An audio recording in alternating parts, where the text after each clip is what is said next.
Greetings, people of the interwebs. So it's been a hot minute since last did any kind of podcast, but joining me today is... I'm Reverend Spaceman. Yep, Reverend Spaceman, interrupting as usual, as his typical fashion. And Jordan, part of the original Pasty Pale gang. Hey there. And Dave is here in spirit. Yeah, we haven't found him yet, so keep an eye out. You'll know when you see him. Yeah, Dave. He's got a cartoonish face, he's tallish, and very negative. So if you see someone with a cartoonish face, relatively tall, and he's just very negative, you're like, Pasty Pale Dave. But that's what's charming about him, so. Yeah, that's why we love him. The only person I met who loved Minions more than John Wick. I still don't understand that. And I think, I can't remember what episode that was, but I'm pretty sure we recorded that on one of our podcasts. So just listen to all of our old podcasts to find that small little snippet. Yeah. Because if you're a real fan, you'll do it. Yeah, if you're a real fan, you know that the 2020s, we've just been hibernating a little bit. It's time for the comeback. Right. Speaking of, this is my final appearance, probably forever. I'm moving. Don't say that. We can bring you in through like Discord or something like that. This is my final in-person appearance for the foreseeable future. Yeah. So it'll be noticeable. Little send-off. For even you audio listeners, you'll know. It's Reverend Spaceman just isn't in studio right now. Yep. I feel the absence. I'm moving away. No. I'm getting the fuck out of here. It's so weird. I don't know why you want to leave. No, there's nothing about this, anything going on in America that would make anyone want to leave. No, not at all. It's great, right? Yeah. So I've been told. How can you leave the spaceman? I'm so upset with you. I think I'm more upset about that. There's still the Jakement. That's true. Yeah. I mean, this is the OG headquarters. Yeah. This is where I recorded my first ever podcast. So in this building. So Which I think was upstairs. Right, but I think the first episode we brought you on was a music-related one? It was like... Or was it... We did some comics, music, something like that. Like a few of them. Yeah. And then... Because I know me and Dave had done... You'd done a few. music-related one, and then that's where we brought you in. And then I know we did, I think it was our top DC characters list. And that because I think that's when you were living in Myrtle Beach at the time? Yeah, maybe. Might have been. So remember we brought you in on Skype back when Skype we were doing a lot of Skypes then. And Skype is straight up gone now. Yeah. It's been shut down. It was piddling along for a while, and now it finally just took it up back. But yeah, so I think that's when we first brought you in. Then I feel like maybe only a couple... I may be misremembering, but it was shortly after that is when you moved back here, and then basically brought you in full time as a Pasty Pale member. Yeah, because I will not get paid for that. I don't get paid for a lot of things. I lived in Myrtle Beach for less than a year. Awful experience. Don't move to Myrtle Beach. But yeah, it really does seem like a horrible place. Highly recommend the episode where we talk about our workplace experiences at the time. You were at the infamous marsupials. Yeah, which doesn't even exist anymore. It's just been bought out by Square L. Were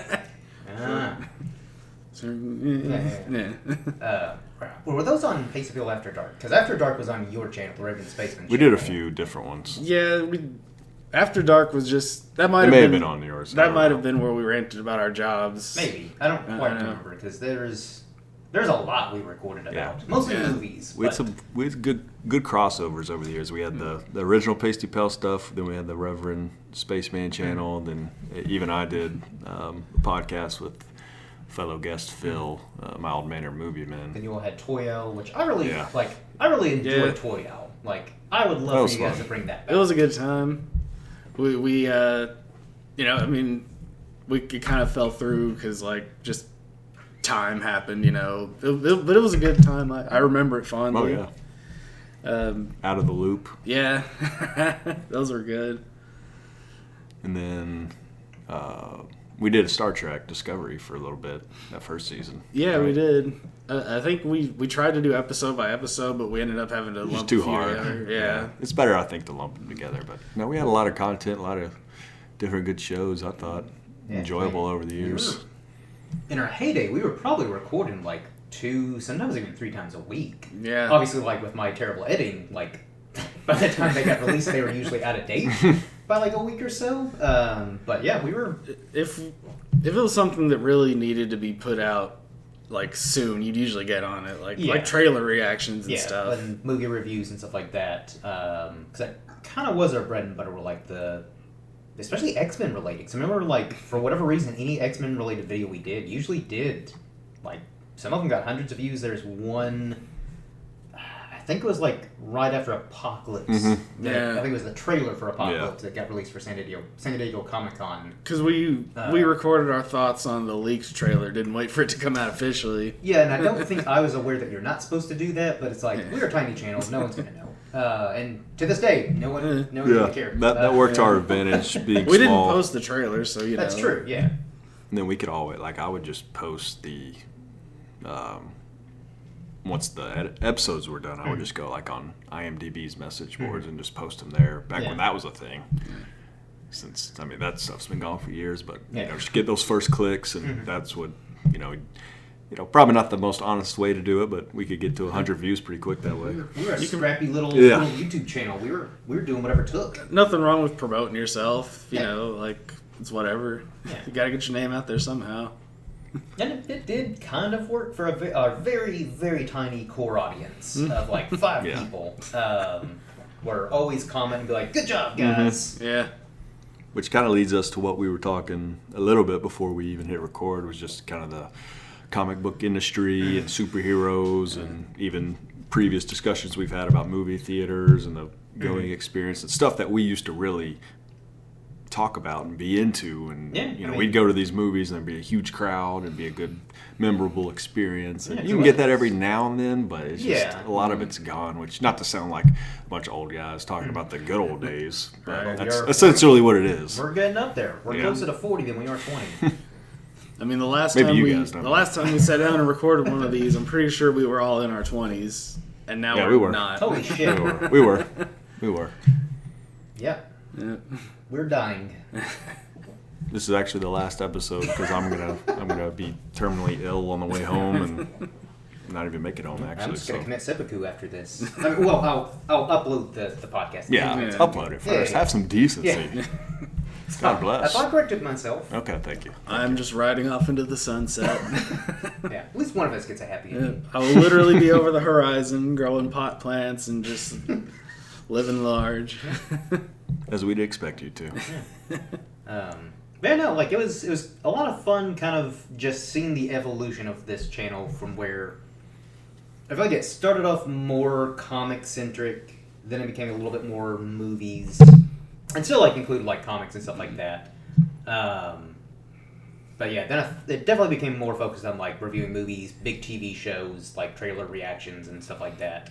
And that was during the big boom of, like, the MCU at its highest points. The, like, TV had kind of was in its golden age. Like, Breaking Bad and stuff was going on. All that, just, like, you know, Game of Thrones. And Star Trek was coming back, and that's kind of just what was going on then. And some of that's still going, some of it's kind of died down. It's the media landscape has changed since then. Some for the better and some for the worse, you know.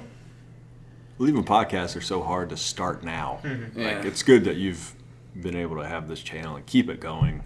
You know, even if you don't do something for a few months, you can always just come back and record something you want or want to talk about instead of, like, there's just so much out there now, and it's hard to find a niche or an audience because there's something about everything. But we were doing it at a time where, it was still extremely overcrowded, but, you know, we had just enough content and enough of a, I guess, quote-unquote fan base to, regularly release some stuff and talk about stuff. And, you know, we even did a lot of music there for a little while, and you know, all of it, you know, turned out pretty well when we were doing it consistently. I mean, one of the reasons why I kind of stopped is not just because, like, all of us were kind of, like, drifting away because life happens, but also, like, and still to this day, like, a lot of movies just don't really, even if I see something, I'm like, yeah, it was okay. But that's all it is. I don't have, like, a strong enough opinion to where I feel like I need to talk about it, because I'm like, I'll probably forget this in, like, 2 weeks. And be like, I saw that. Anyways, moving on. Yeah.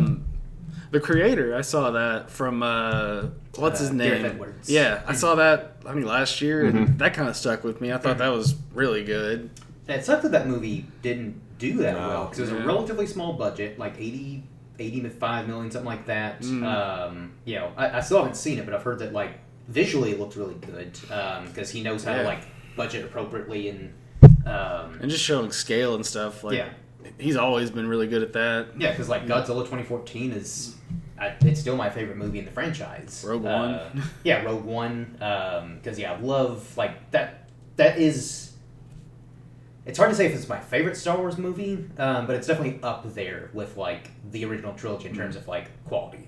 Like I can't think of any nitpicks. Maybe if I really tried, I could find like tiny nitpicks, but overall, like that is just a solid movie. Yeah, if I'm like, I always like watching it before A New Hope, you know, because it just leads right into it so smoothly.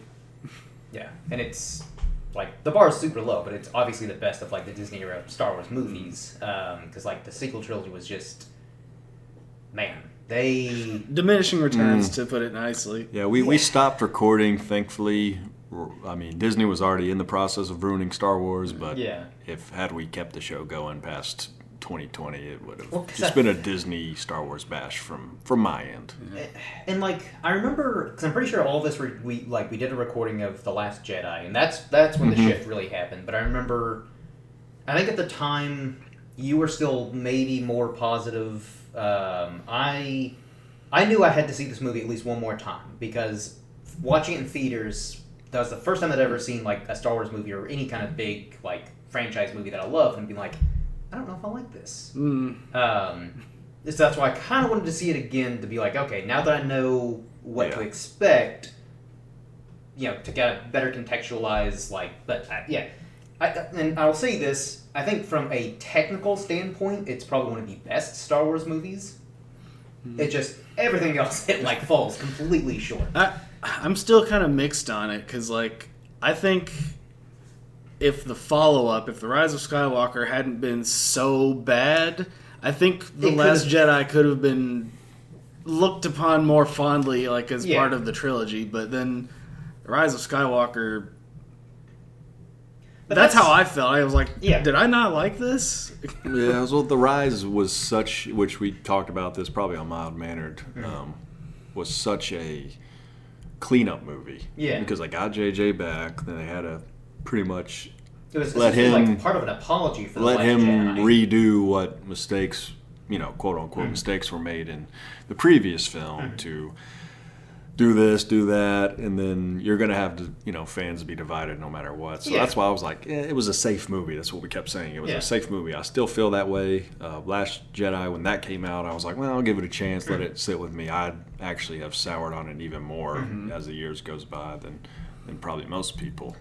I hate that one the most, actually. Yeah, because to me, like, that movie, like, I'm all for, like, subverting expectations if done well, but in my opinion, like, the whole movie was so focused on subverting expectations that it completely subverted, like, the entire franchise. Not just it subverted the film itself, but, like, it essentially just undercut He should have done one of the standalone films. I think he would have been more suited for that, or even a TV series, or because I do like something. Rian Johnson. He's a good director, solid writer. I just don't think he was good for Star Wars. That's Disney's fault. They didn't have a plan in place when they. It blows my mind. Which, if you wanted JJ for all three, then have JJ for all three, and then he could have had his second film be somewhat okay. They had like the George Lucasfilm story group, whatever they call it, like a whole group of people dedicated to planning out Star Wars stories, and they didn't have a plan for this trilogy when they didn't know where it was going to go after they released the Force Awakens. And not to say that like they had to follow like to the T what George Lucas had in mind, even though I think that was part of like the terms for George Lucas was like, hey, I'd like you to continue this story, and they're like, sure. No, fuck that. We're gonna do our own thing.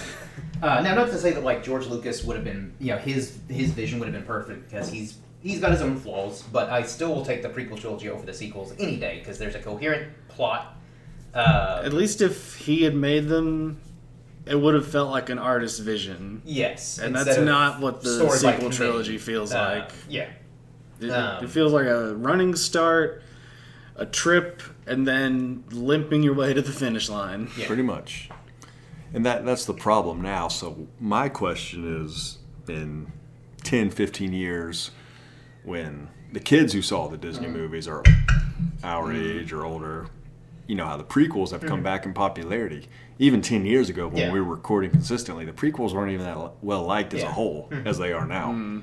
Because everyone's getting older, everyone gets respect. You know, you see Hayden Christensen at all these conventions now being welcomed, and, you know, Ahmed Best, who played Jar Jar's, you know, out and about and doing stuff, and, you know, all these people that had basically put themselves away from Star Wars are back outside of, like, Natalie Portman. You know, you see everyone embracing it now. So my question will be, is that going to happen with the sequel trilogy? Easy answer right now, obviously you're going to say no, but everyone would have said no about the prequels. Yeah, but I think also audiences are different from, like, even, you know, 2015 and with the sequel trilogy compared to our generation with the prequels. So I think that'll be the biggest thing is, like, did these movies resonate as much with, like, younger kids like even the prequels did for us? Well, and the theater experience was way better back then too. So even if you release those movies now, if you had a brand new Star Wars out tomorrow, like, it's still going to be a big cinematic event. It's going to be a lot of fun. It'll be cool, but it's not going to have that same spark. The only thing that I can kind of like glean any potential information off of is like toy sales, because like toy sales for like the sequels were not nearly as good as like even the re-release of like prequel toys. Because, say what you want about the prequels, like, those were some badass Star Wars toys. And I was trying to, like, collect them all like Pokemon. So I think that might be some indication of, like, how much, like, the sequels resonated with kids is toy sales. But you also have to consider that, like, I feel like even toy sales are not what they used to be because everyone has phones. That's one of the reasons I don't collect new Star Wars stuff now. Number one, the price and the product, as you can probably agree, Rev, just they aren't as good anymore, just the way you look at them. And it's a good time for Sonic toys. Yeah. I mean, there's a lot of other good franchise toys out there, but like Star Wars are way overpriced. A lot of them are re-releases, so it's like a lot of figures I already have, but they're just packaged a little differently or a slight variation. Like, I'm not going to pay $25 for something I paid $10 for.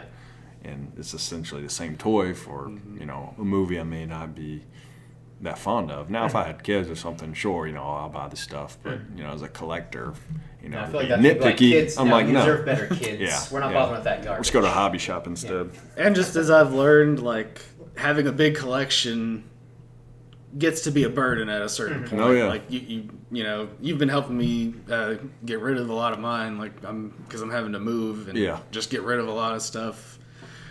I'm trying to get as much money as I can out of as much of it as I can, but there's a lot of it I'm just gonna have to dump off somewhere or even maybe throw away. It becomes you just want to get rid of the clutter, even though you're not going to get your value. Same for me. If I've sold every collectible I had, what its value actually would be. Probably wouldn't even get half of it. It's the sad part, from all the albums and movies and toys and various stuff I own. That essentially you think when you're buying it, hey, it's going to be worth a lot of money one day. It could be, but are you going to sell it to the right person?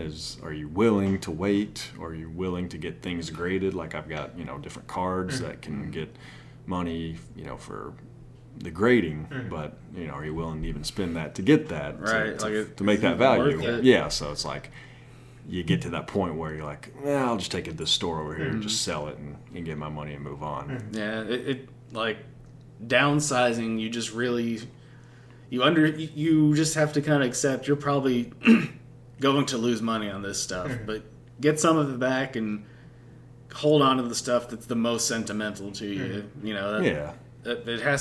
It'll probably have to happen eventually for any collector. Oh yeah, I mean can't take it with you to the grave, No. You can try, but no, I mean, like, I have that Carrie Fisher autographed Princess Leia toy. Like, I'm not going to just part ways with that. Right. There's, a battle droid I don't want, sure, here's $1. But, there's some stuff. I'll eventually have to come to that, which I know. But a lot of my stuff's already where I want it to be, whether it's packaged or boxed away or, displayed in my room the way I want it. But it's still too much. So I understand that as a collector, which the last several years, I really haven't collected much or that consistently. Just because there's some stuff that's good out there, but it's like, do you really want to spend all the time and money to add to the stuff you already have? And then finding a place for it. Yeah, you know, and that's the biggest thing. Shelf space. Yeah, because that's really my thing. There's a lot, like, I would like to collect all members of the Fellowship, the Lord of the Rings Funko Pops, but I don't have a whole lot of shelf space, and I also make decisions like, okay, so even if I could probably like find a spot for another shelf, but then I'm like, well, got all that empty space on that shelf. Splurging time. Yeah. And as a responsible adult, it's like, I gotta keep my splurging to a minimum. So. Even like physical media, like DVDs, Blu-rays, and stuff, like it does eventually just start taking up space. You know, it's like when's the last time you picked that movie off the shelf and watched it as opposed to just watching it on streaming? You know. Oh yeah, I can definitely relate to that. I can see the movie I'm watching on my whatever Netflix account. And I'm looking at the Blu-ray I own, but you're easier to click it with your with the button. And if Netflix doesn't have it, just get a VPN. They probably got it in some country. Yep. Yeah. No, it's just way more accessible to do all that stuff, and it's kind of killed the hunt in a way. It makes it not very fun. I still like to keep a small collection of like the most valuable, like personally valuable, important stuff to me. Like I'll keep my copy of 2001. It's my favorite movie. Oh, for sure. The Sonic movies, I'm gonna keep those with me, and like Interstellar. I was always a sucker for like the special like features on like DVDs and Blu-rays and stuff like that. Because sometimes it's just like maybe additional like deleted scenes, and you're like, I get why that was deleted. But then sometimes there's like my favorite movie series, The Lord of the Rings, where there's like hours and hours of additional scenes. That's like I want to be able to rewatch that stuff, but streaming doesn't have. And granted, I don't think every movie needs to have like additional features like that, but I do think at least some of these big blockbusters, have some additional like scenes that even if you're streaming it, have that as like an option where it's like, oh, do you want like the additional features? Click the on button or click a switch or something like that. So that way, if you wanted to watch behind the scenes or like the making of, like a lot of movies usually do have those kind of features. I think a lot of true Lord of the Rings fans are always going to pick those extended editions. Yeah, because you don't want that for any, like most other franchises, you're fine with whatever came out. But even a movie like Blade Runner, where it's like there's 3 different versions or 5, however 7 many. something. I don't know. There's tons. So that's another movie where it's like and I think most physical copies will have each version of that movie, so that way if you're more of I only like the theatrical version or like the final cut. Yeah, the final cut or whatever. It's like, well, there you go. Whereas like streaming, you'll maybe have one. Maybe if you're lucky, you'll have 2 options. That's true. I do have that on Blu-ray, and that's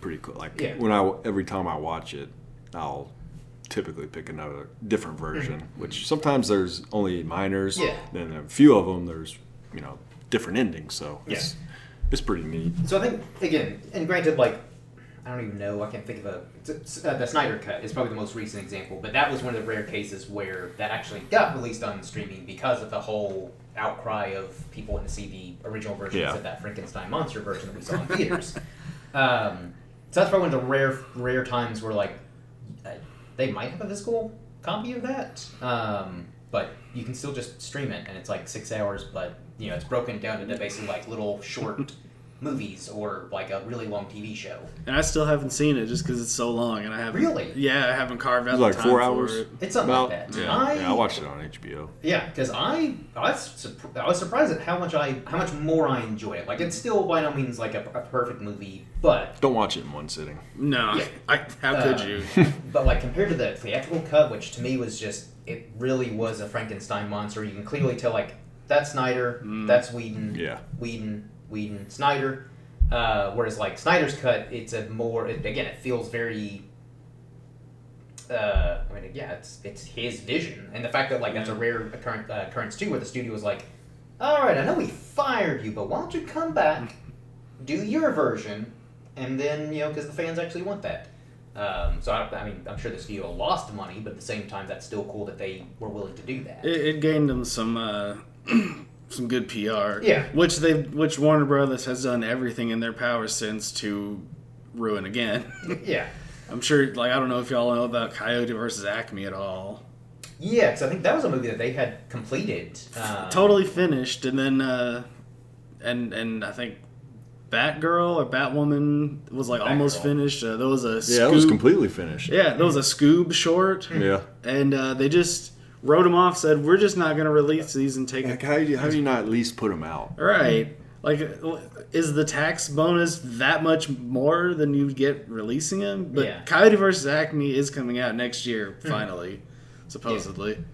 So yeah, I thought that was weird too. That especially like with completed movies, it'd be one thing if they were like partially done, halfway done, something like that. Then yeah, okay, that makes a little bit more sense. Of like, well, this isn't the vision we're going with, or I don't like what the version that I've seen, even if it's not complete. Let's just go ahead and scrap it. But yeah, completed movies just. Go ahead and release them. Or at least, you don't even have to have, a big publicity for it. Just throw it on a streaming service one day. It's better than nothing, you know. There's still an audience that wants to see it. That's Zaslav for you, the CEO, which now Warner Brothers Discovery is de-merging. Yeah. After all the fuss they went through to get merged, they're like, well, we can't handle this. We've become too big, I guess. They can't. Yeah. So they're splitting it up. And it's not even being split up the way it was before. Because, like, Warner Brothers and DC and Cartoon Network are being separated. So really? Yeah. But it's confusing. It's always confusing. But I don't know. It's gonna fuck shit up. Probably. Do we think it'll impact the DCU at all? I doubt it. Granted, like I know it's its own, like DC, it's its own studio now. Because I think all that stuff will be on the same side of the split. Like Hanna-Barbera and Cartoon Network stuff might end up on the different side, so we might not be able to get like Space Ghost meeting Superman, much to my dismay. Yeah. Of course. Yeah. Now, 8-10 years ago, when we were in the heart of our recording days, and you're like, hey, here's a time machine. We're going to go 10 years in the future. And the DC universe is still kind of a mess or still trying to start over. Would we have been surprised? No. Well, I think even... I want to say I wish I was wrong, but... I knew as soon as Batman v Superman, like, they're going to do some... Because they were hinting Flashpoint already. Yeah. And, like, the purpose of Flashpoint is to restart the universe to clean it up. And this was their second movie. Yeah. And, like... And I'm sure, like, we've talked about this ad nauseum, like, many moons ago. But for your new listeners, I liked a lot of the concepts between with Zack Snyder's universe. I just don't think... Like, I think either one, Warner Brothers should have just let him continue his plan instead of, like, meddling as much as they did. Because I think that was part of the problem. Two... I also thought, as much as I liked some of his ideas, I thought some of them were just weird choices for the beginning of his universe. Because one of the, I don't know if this was confirmed, but one of the rumors is that, like, Batman, like, Ben Affleck's Batman was supposed to die in Justice League Part 2, I think. Something like that. And so it's like, you have a great Batman, who I was a naysayer, but I'm glad to have been proven wrong with Ben Affleck as Batman. Then I was really disappointed that they weren't going to continue him with Batman. Isn't that how it always goes with most of these superheroes? That at first you don't like them, and then they stick around long enough, like, okay, and then they announce their exit or the firing or whatever. You're like, oh, man. Yeah, or you'll get, like, really good movies, whether it be comic book or otherwise, like Dredd. Dredd is a fantastic movie, and I hate the fact that we're not getting a sequel to that. That would do great as a TV series. Well, and I feel like they were trying to turn it into a TV series. I guess it's just never...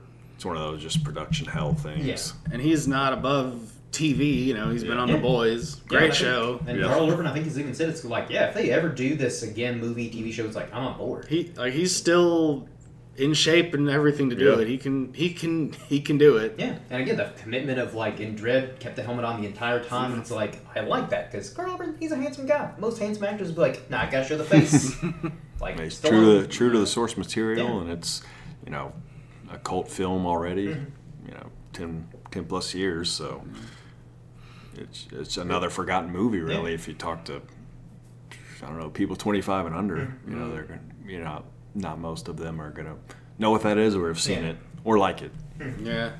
If they had to do it like The Mandalorian, where we get one face reveal a season, that's an acceptable compromise for me. Yeah, I'd be okay with that.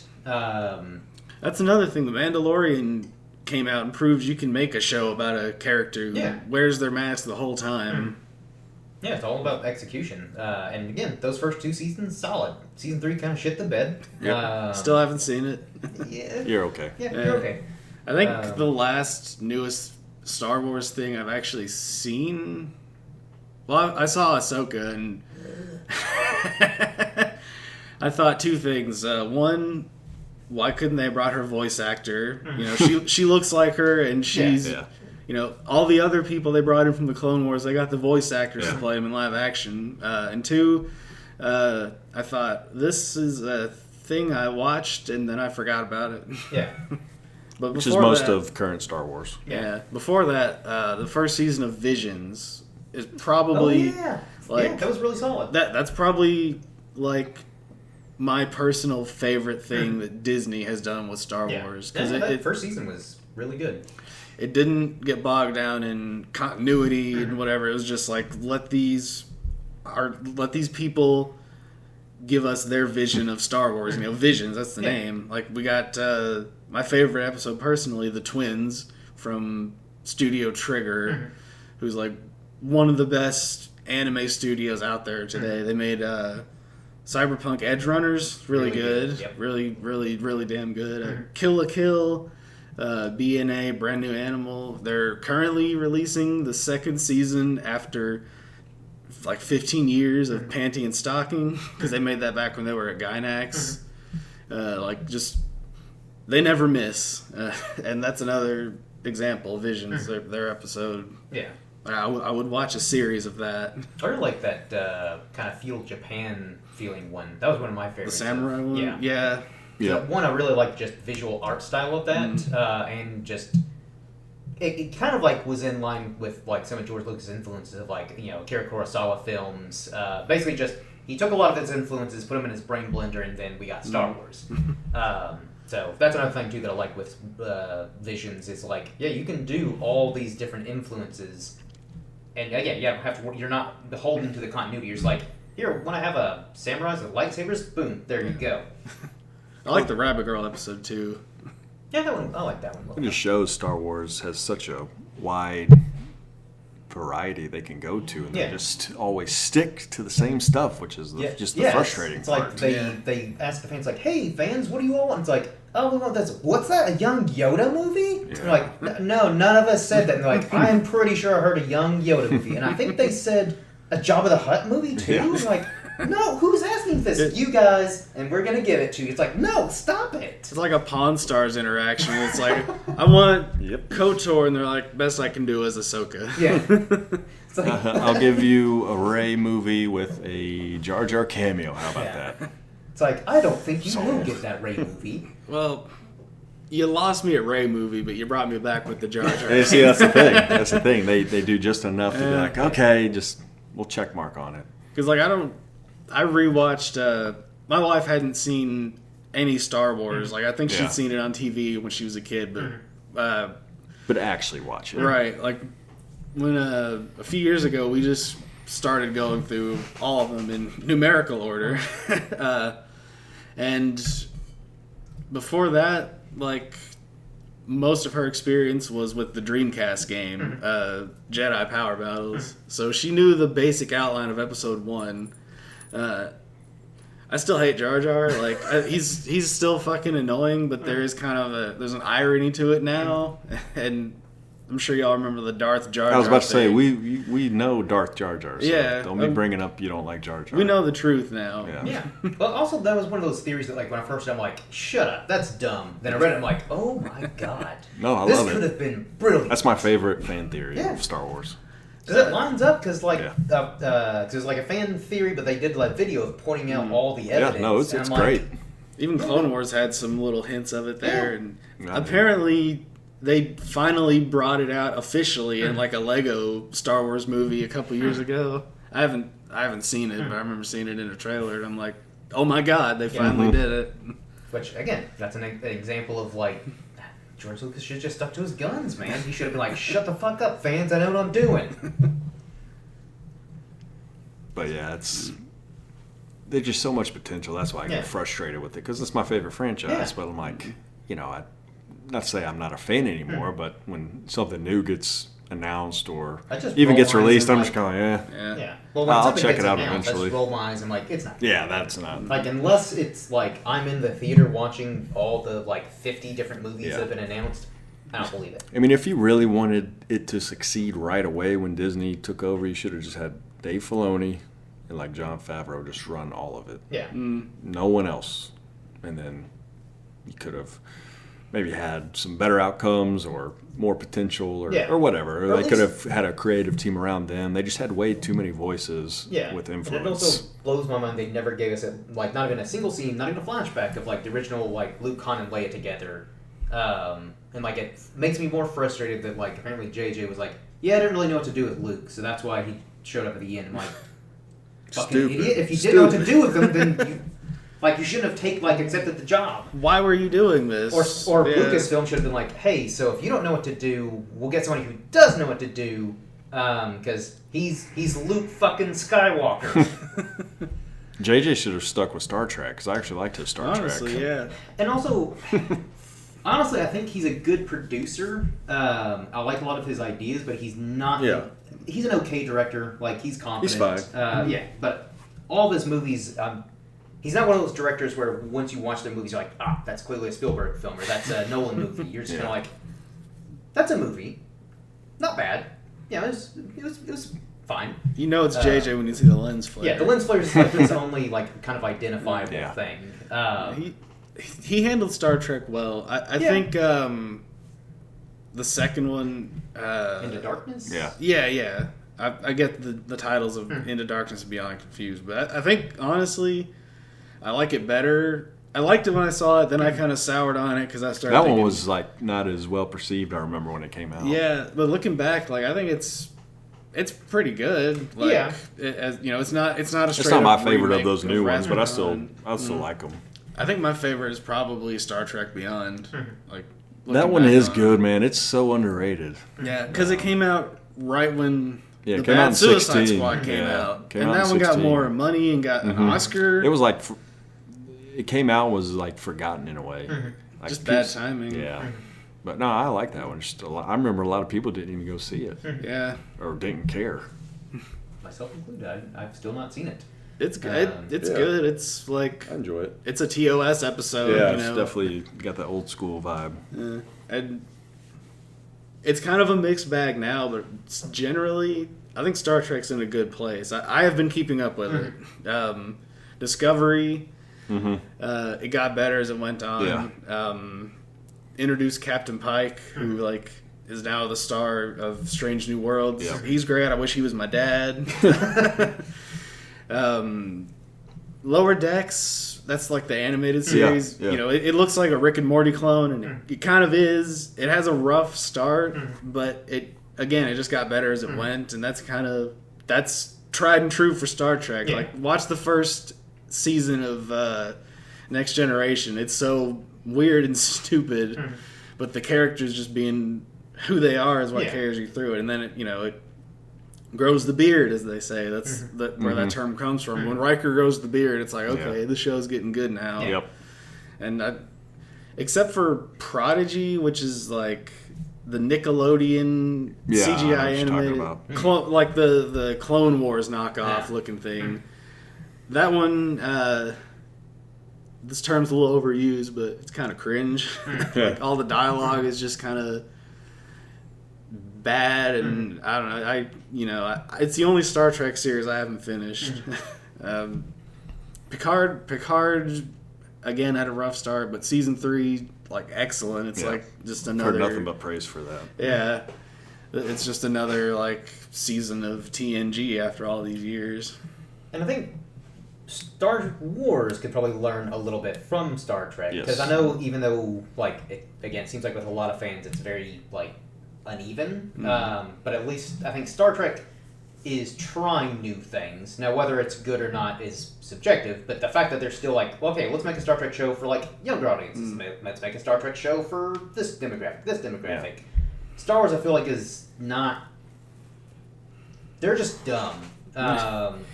And every effort they keep making... Like, Obi-Wan should have... Even though I honestly didn't like the idea of an Obi-Wan show to begin with before I even saw it, just because I'm like, we already know the story. We don't need to see it. And they also covered, like, the best part that could have been a good show with, like, him in the final fight with Darth Maul. They did that in Rebels. Yeah. So I'm like, what else is there? And turns out it should have never been made, but digressing, that should have been a home run. Because you're taking, like, a beloved character, and yet Disney were kind of like, all right, let's, we found a formula that works. Take all of our beloved characters like Obi-Wan, Indiana Jones, Luke. Let's make him old, bitter, and broken. Yeah. It's like...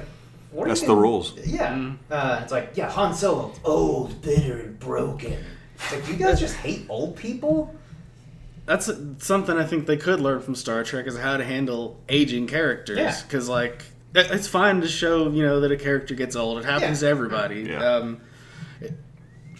Aging and facing your mortality is a central theme in Picard in all 3 of its seasons. And it's just... It's better. It's more genuine. Like he's got that bitterness to him, and he kind of overcomes it. He kind of like there's some of like he was antisocial throughout TNG, and like the last episode. Spoilers for Star Trek TNG after all these years. 30+ years. Yeah, the last episode he finally sits down to play poker with the rest of the crew, and he's kind of fallen back into some of his old isolation habits in his old age, and like he's got some new friends, but he doesn't, not a lot, and he doesn't keep up with his old friends as much anymore. And it's about him learning to make the best of the time he's got left, and they don't really do that with Star Wars. Like Han Solo just kind of showed up and was like, Ben, and then he got stabbed. Yeah. I think Star Trek 2 is doing a good job because they were gone for a while in terms of new media, and really that Star Trek movie in 2009 was the first thing. And a couple years and kind of ignited a little bit. Then they had the films, and then kind of stopped again. But so they are putting a lot of Star Trek out the last 5, 6, 7 years. But I don't think it's an overflow like you do with other media like Star Wars and Marvel and DC that just do way too much. There was a time when there were 5 Star Trek shows running at once. But they were all at different points in their, which I don't. Discovery. You can say that's overkill, but I really don't think it is because they're all covering different eras. Yeah, and because Star Wars could do that, but they won't. And because we had that time off, like between Enterprise, which ended in I think 2002 or 3, and then 2009, and then those movies kind of ran their course, and then Discovery happened, and for a while it was just Discovery, and then it spun off into Strange New Worlds, and like I said, 5 at once, but they weren't airing at the same time. It was like one would stop, we'd get a month or so with no Star Trek, and then another one would pick it up, and it kind of... They also weren't airing all in one year, like, because shows nowadays have 1 or 2 years between seasons, so... Just pretty crazy. Yeah, so like between Strange New World seasons 1 and 2, I think there was a whole year where it didn't air, but we had like Picard and Discovery and Lower Decks going on, so it kind of... It wasn't oversaturated despite being in the middle of 5 at once. Yeah. And it's not like, I don't mind that because there is so much content to where it's like, oh yeah, I can wait a year for like the new season of this show. But I think other shows it's maybe a little detrimental, like Stranger Things, where these kids are supposed to still be like 12. And it's like, that kid's got a mustache. Right. He is definitely not 12. I had a mustache when I was 12. Oh, well. Peach fuzz. Yeah. It's like, in the 80s and 90s, they'd have those sitcoms, and the mom and dad would have a baby in like season 3, and then in the season 4, the kid's already 5 because they didn't want to fool with Fresh Prince. Whatever. Yeah. There's a lot of shows that did that. Yeah.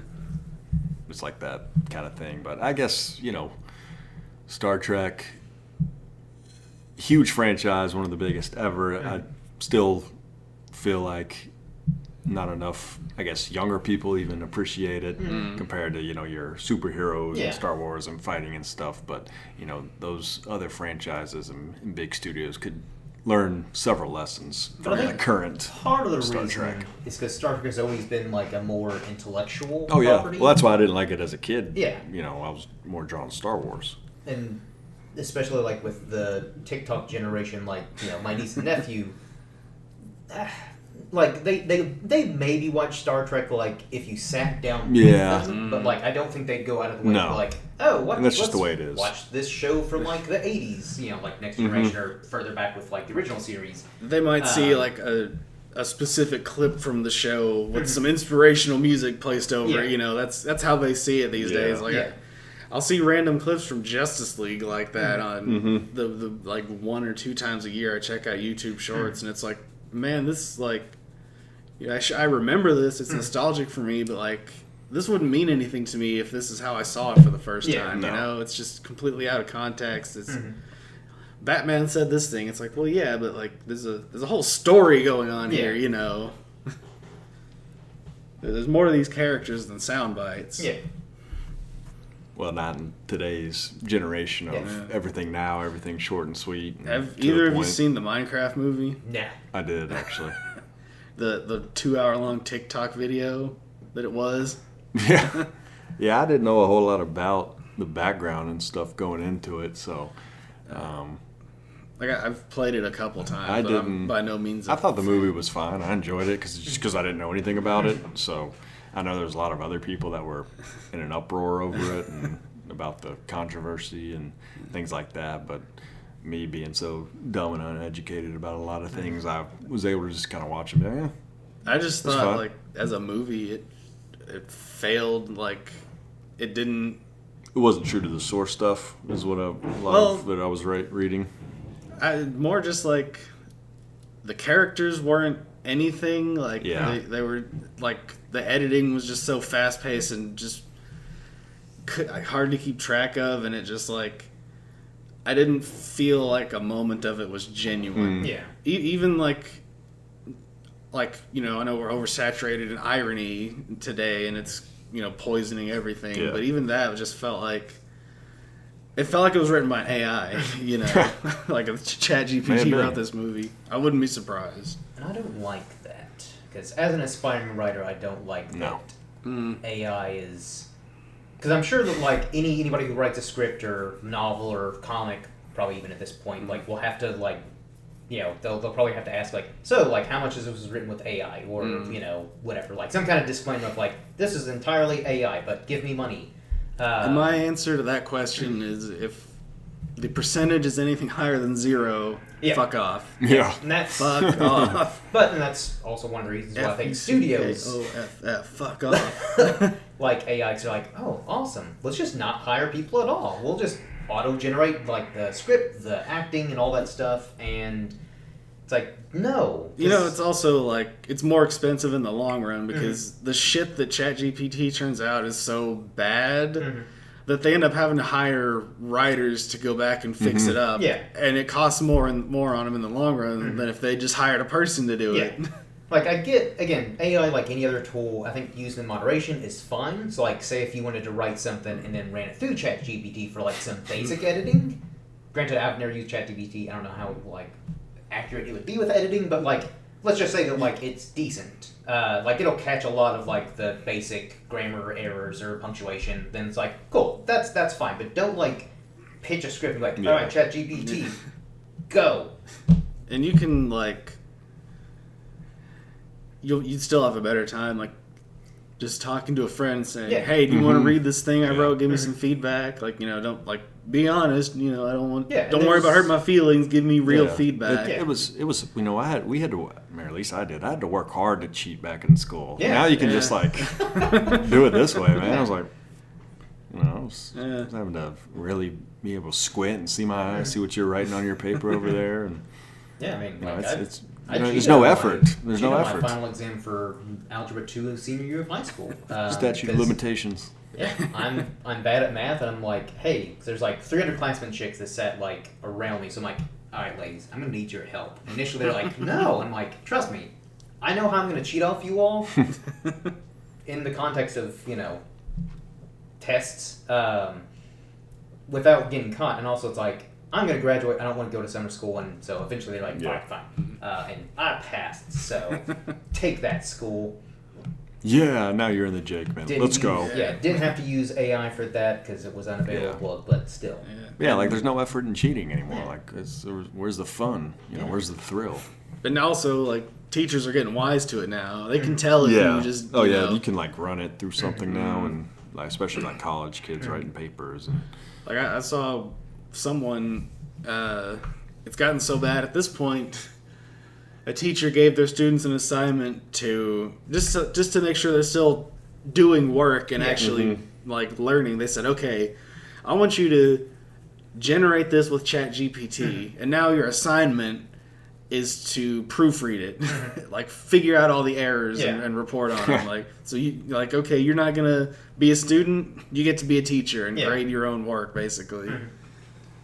I have messed around with it before because I want to see how up to date the info is. So I'll put it I'll ask it like some sports questions of like players or guys that have switched teams and they haven't caught up to it, and they're like, this player currently plays for whatever. And I'm like, no, they haven't. They're like, no, according to my records, they do. I'm like, no, got traded last year, and just there's always errors that way. Not to say that. But also, they're always going to do that. My concern, it's not always correct, is that technology is going to eventually, especially with like deep fake and all that stuff, and especially like if actors have started to like give away the license to like use their features and likenesses. Yeah, no actors are going to die. We're going to be watching Tom Cruise in Mission Impossible 50. Yeah, but it's like, or we won't wear grandkids. Someone's like, hey, I want to see Star Wars with John Wayne as each character, and you'll just pay probably something like an equivalent of like a subscription service to whatever studio owns those rights, like those movies. Like, all right, do you want to watch like Gone with the Wind? Type in prompt of how you want to see Gone with the Wind, and you're like, I want to see him played by Muppets, and it'll create Muppets. So I think that's Kermit's List. Yeah, I mean, will it have its novelty? Sure. Like, yeah, I'd watch like. Or you could even bring like actors that have been blackballed from Hollywood, like a James Franco or something. Yeah. You say, I want to see James Franco in this. Yeah. So I think there'll be a novelty for that, but that's not how I want the movie going experience, whether it be at home or in the theaters, if those are still around by the time technology gets to this point. But I don't want that to be my main movie going experience. Is just all right, what's a title that I want to watch? Blade Runner, but Decker's played by Tom Holland. Yeah, Tom Holland. I'm not watching that. Or Tom Holland as Peter Parker in the MCU, because that way you get even more specific of the mannerisms of this actor. So yeah, that's kind of where I could kind of see AI and technology going. I hope it doesn't get to that point and people do finally put their foot down, but I'm cautiously optimistic that it's a bubble like NFTs and crypto was, where it kind of everyone said it was going to be the future for a few years, and then it just collapsed. You don't hear anyone talk about crypto anymore. Not really, except for politicians shilling their shit. Yeah. And then Grok, the Twitter AI is just a Nazi. It called itself Mecha Hitler a little while ago, so that's where it's going. Yeah. Yeah, it's hard to say what there's always a new trend every couple of years to see what will end up taking off. I hope this one isn't one that sticks around long term. Which I mean, even in music, there's all this stuff. Some of it's cool. You can put hey, I want to listen to this song and have all these artist voices featured, dead or alive, and they're you got, Frank Sinatra singing a Metallica song. Yeah, it's neat, but do I really want that or need that long term? No. Is it a tool to play around with or whatever? Sure, but then you have full on bands coming out as AI, and it could be a good album, it could be a good song, but the reasons I like a lot of these bands is I like the backstory, I like the struggle, I like that they had nothing and became something or whatever. And just that human element. Well, that's all it is. At the end of the day, that's what it is. It's art, and like when it comes from AI, when the whole thing is generated by an algorithm, it's not art. It's just content. Yeah. Because I definitely feel like, especially like some bands where like those earlier albums, you can tell it's like, yeah, they were still hungry. They were like, we got something. Well, it's raw. Yeah. You listen to the first Metallica record Yeah. compared to now. You listen to, anything. Even Cowboys from Hell with Pantera, and just a lot of different, angry, and you can just feel all the emotion in there, as opposed to, hey, AI, create me a thrash band, and I want them to sound like this, that, and let it. Sure, it may sound great to your ears, but that's not what I'm looking for. What's all there? The way. Yeah, right. Like that's. It's just passing time. Like I heard this song. Like, you're not gonna go out and buy an album of an AI band. Like it's not. No. It's not gonna stick with you. You don't buy albums anyway, but especially that. And, right. And like I'm sure you could find like artists or musicians that it may be that it's gonna be a hunt, especially depending on how specific you get. But like, I'm sure you'll probably know this band Enforcer. Yeah. Like to me, they sound like '80s Metallica, but the singer from Motley Crue. Vince Neil. Yeah, it's like when I forget what song it was that I heard about them, but I was kind of like, holy shit, this is... Yeah, they're like, good. It had that retro feel, but it wasn't like a regurgitated, like, hey, we're just trying to copy off of like Metallica or these 80s bands. It was like an homage where they're like, yeah, this was our influence, we're going to try and keep that raw 80s feel. And that was a pleasant surprise, because I'm like, yeah, I want more of this. And again, I'm sure there's like, there's that one YouTuber, I can't remember his name or the name of the channel, where he does like, oh, this is like Queen if they sang like a Led Zeppelin song or something like that. So it's like you have musicians where, if you wanted like Frank Sinatra sings Metallica, I'm sure there's someone who has a very similar voice to Frank Sinatra. It's like, I'm going to sing heavy metal tunes or, whatever you want me to sing. I'll learn that song, give me like 2 weeks. And it's more interesting that way. Yeah. Like, I've heard some of the AI covers and like, it's so obviously artificial. Like there's moments when the voice breaks or like emphasizes the wrong syllable in a word where it's just like that's not how a person talks. You know, as amusing as it is to hear Vegeta sing "Boulevard of Broken Dreams" and all the other songs that were on Z-Rock 10 years ago. Yeah. Like Boulevard of Broken Dreams, that's more like 20 years ago. Mm-hmm. It's old now. Yep. Because that came out 2004. Yeah, so I was in like 7th grade when that album came out. Yep. Good times. I saw him play the whole album live last year. That's right, you did go see Green Day. Oh yeah, where was that again? Cincinnati. Oh, okay. Yeah, they I played. that. They played Dookie and American Idiot all the way through, and Nice. like between it, they played 20th anniversary show. Yeah, they released like a 20th anniversary edition of American Idiot last year, and had a bunch of demos on it. Yeah, that was a solid album. Yeah, that's kind of where a lot of artists can make some money now when they do these reunion, not just tours and one-off shows, but like they'll release like the bundles of the albums and the colored vinyls, the CDs, the tapes. Whatever. Vinyls are big. Yeah. Now. Yeah, they've been big for a few years now, and they've actually stayed. Yeah, so I'm surprised that like vinyls have stayed pretty. Yeah, because it was big like 10 years ago when we were working at that place, and it's still going. Yeah, I mean, you go to like a Walmart and you'll see, several of them on the main, electronics area. And I do like the way vinyl sounds. It does have a very specific sound to it. Especially like because all my vinyl are like from older bands like your Led Zeppelin, Pink Floyd, and stuff like that. Because that's how that music was intended, was on vinyl. Oh yeah.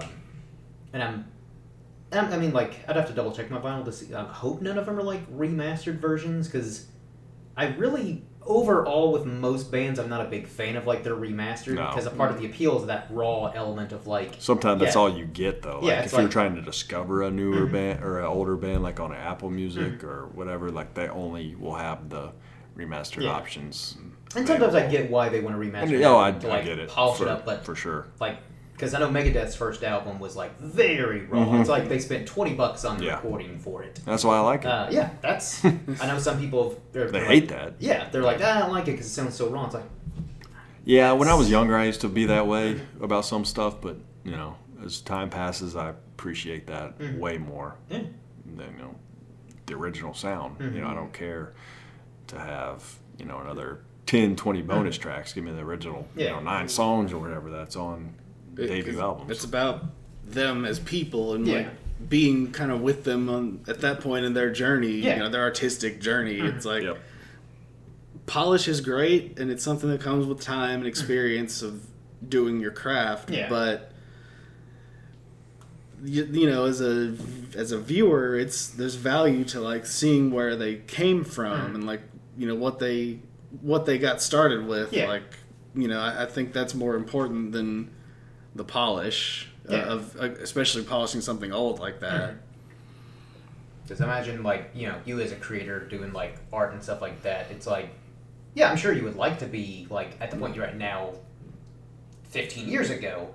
But at the same time, like, if you look at where you started and where you're at now, you're probably like, man, all right. Right. I've actually done a lot better at, like, shading or texture and stuff like that. Yeah, like, I draw and I do 3D stuff. And in either case, there's always, like, you don't feel it as you go.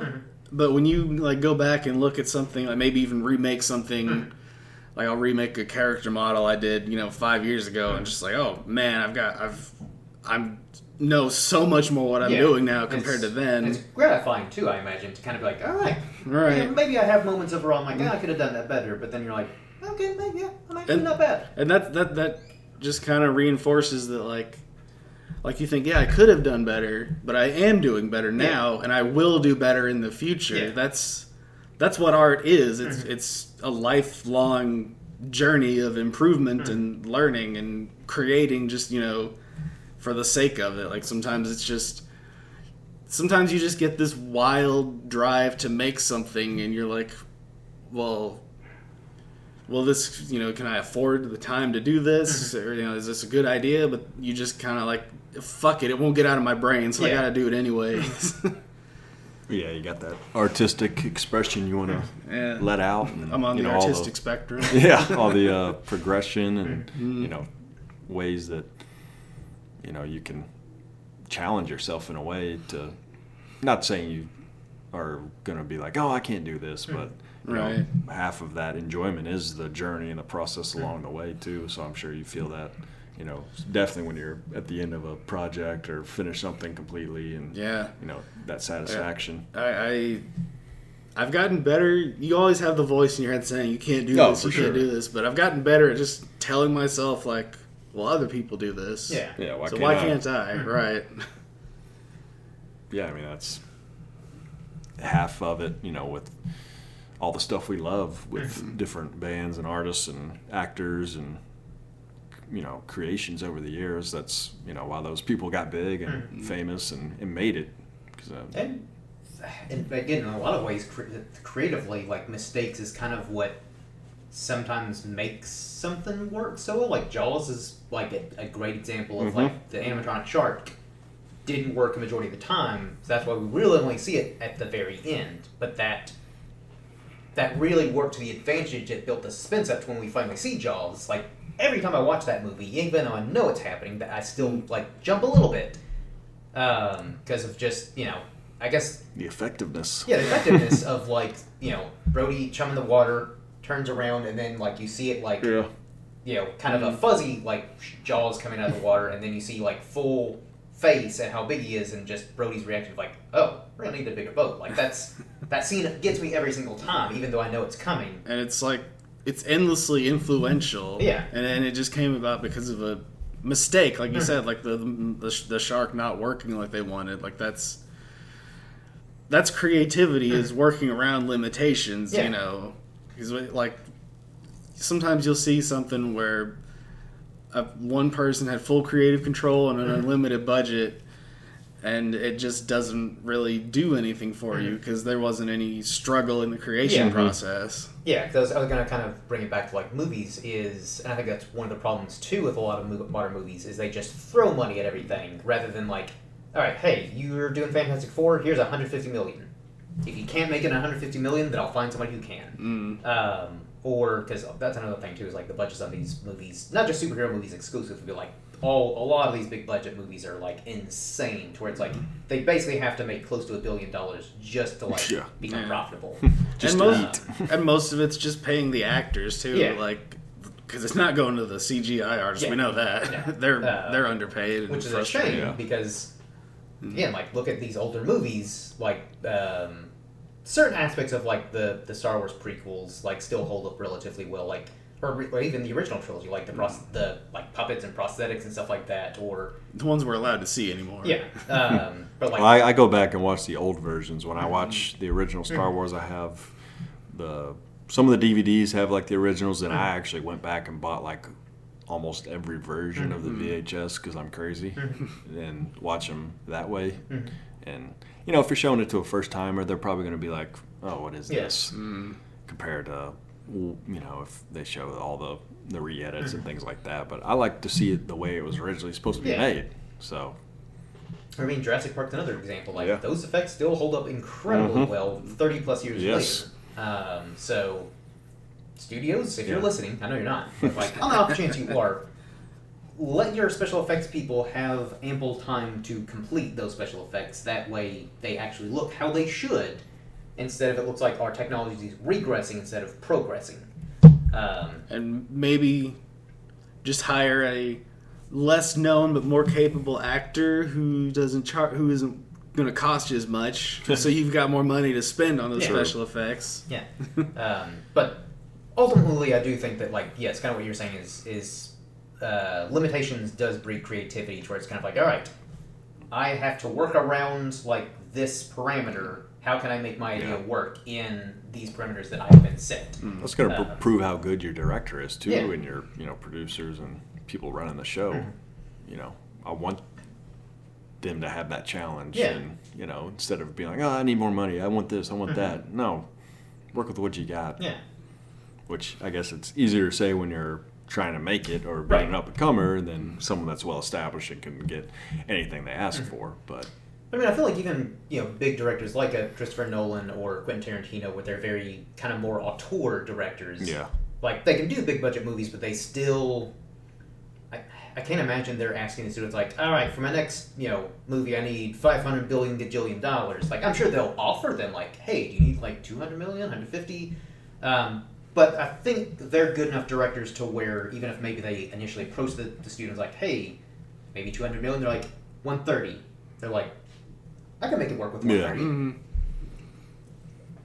And then, I like watching older films and putting myself in that time. Just because I'm watching a movie from, like, say, 1978, I'm going to be like, what was it like back then? To the best of my ability, and seeing this for the first time and seeing the reaction where I know a lot of other people will watch it and be like, oh, the effects sucked or the acting was cheesy and corny. And it's like, no, hasn't aged well. Yeah, it's like, well, that's always the big one. That, like, there's certain times that statement makes sense, but it's usually just like it's usually just nonsense because it's like, well, no, it wasn't made for you today. It was made for an audience of that time. Yeah. Especially do that with horror films because I like watching a lot of old scary movies, and you can watch them now and be like, oh, this is lame or this is cheesy, but it's like, no, this was legit. A movie that I watched recently is A Bridge Too Far. World War II movie came out. I think it came out in 1977. Like stacked cast. You've got like Sean Connery, a youngish Michael Caine, a fairly young Anthony Hopkins, maybe like in his mid 30s. Like I think the only time that I've seen him without white hair. Like Robert Redford, James Caan, like huge stacked cast, top notch. Yeah. Solid movie. And granted, it's World War II, so I feel like that, like period piece movies are easier to like tell those stories and not feel dated because it's like, well, it's a period piece. But yeah, I have been trying to like watch. I've been watching a lot of like older movies with my dad. Like watched Quigley Down Under for the first time. Great Western set in Australia with Alan Rickman and what's his face, Magnum PI. Tom Selleck. Tom Selleck, yes. Yeah, so I've really been enjoying watching like older like westerns and war movies and just older movies in general, and appreciating like they probably made this movie for like $10, and still holds up pretty well. Well, it helps because nothing's original anymore, too. Yeah. So that also, I think, adds to the appreciation and enjoyment of watching older stuff, too. Yeah. At least it does for me. Yeah, and because I mean, obviously, like watching like A Bridge Too Far, there'd be scenes where like people are getting shot and they wouldn't have like, the blood packet, so it's like they just like falling like ah. It's like I know they got shot. I don't know where they got shot, or maybe they ran out of budget. Or some like closer up shots they show people getting shot or blown up or whatever. Then other times it's like they just kind of like fall over, or like old spaghetti westerns. They'd be like you'd see like the smoke from the gun go off and people would just fall in. It's like. I don't know where they got shot, but... That's what I like about it. Yeah. And I mean, none of us have ever been in a war or in a standoff that I know of. So we don't really know how... We can't really judge how realistic it is anyway. Like, how does this present compared to reality? Because we haven't been in that situation. And it's not supposed to... represent reality. Yeah. It's communicating to you, the audience, what's happening. That's different, Like people probably don't just fall over and like they do in westerns, but the realism of it probably wouldn't look good either in its own way. I hope they do backflips. It's probably not the case, but that's what I would like to see. So if I'm ever shot, I hope I do a backflip before I die. I hope I can see it. Yeah. If you're high up enough, get shot in the head, maybe it'll just send you... Okay. Well, I think we sound pretty old in this episode, but I think all this stuff needed to be said. Yeah. Yeah, especially as Reverend Spaceman's Going Away podcast. We had to cover a lot of ground and catch up on stuff that we missed. It's been a wild ride, this pasty pale train. It'll keep moving. Till the wheels fall off. Yeah. Or until Dave comes back. That's, you cannot stop this channel Yeah. until the return of Dave. And that's when he'll finally show up like, yeah, guys, I'm ready to come out of retirement and podcast. Like, oh, we're over it. We're done. Yeah. We all hate each other now. End it. Yeah. Like, me and Jordan got in a fist fight. Reverend Spaceman's in a different country, different continent. So, yeah, it's impossible now, Dave. Well, I told y'all about my dream. I'm pretty sure Dave's a hitman now. Oh, yeah. Tracks. Just mysteriously vanishes. No trace of him. Yep. No other explanation. Had to cut ties. Yeah. I get it, but I'd still like to see one of my best friends again. Yep. So, Dave, if you're out there and you're listening to this... Which you are. Yeah, which you are, obviously. I'm sure you are. Yeah. Come back to us. Get in touch. We all have the same phone numbers as before. Or, smoke flares, or smoke signals, flare guns... We'll know it's you. Bat symbol. Yeah, bat symbol. We'll definitely know it's you if it's just leave a fucking comment. Yeah. That'd probably be the easiest thing, yeah. I hate you. But, anything else we want to cover? 'Cause we're a little over an hour in. Anything else we want to discuss or start wrapping this bad boy up? No, I pretty much, as far as I can tell, we've hit it all. Like, I'm sure there's more. There's always more, Yeah, there's plenty more and different things we can dissect and do, but just to get the broad overview of our opinions of today's media and entertainment. The audience will just have to clamor for more. Yes. Ask for more, and we'll schedule it. Yeah. We'll be kind of a pain in the ass because different time zone with Reverend Spaceman, but we'll make it work. It's the same time zone, Is it? just except during daylight savings. Oh, okay. Yeah. It'll work. Oh, well, yeah, that'll make it super easy. Way easy.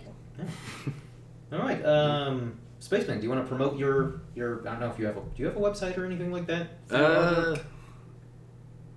No, I'm good. Okay, well, figured I'd give it a shot if you had a website or some way to promote your stuff. Different audience, totally different audience. Come on, merge them together. But all right, well, I think I make mods for Sonic games now. Yeah. Well, gentlemen, it's been a lot of fun, and hopefully we can do this again at some point soon, and we'll see if we can get the elusive Dave at some point. But I adjourn this podcast, and until next time, everyone, cheers.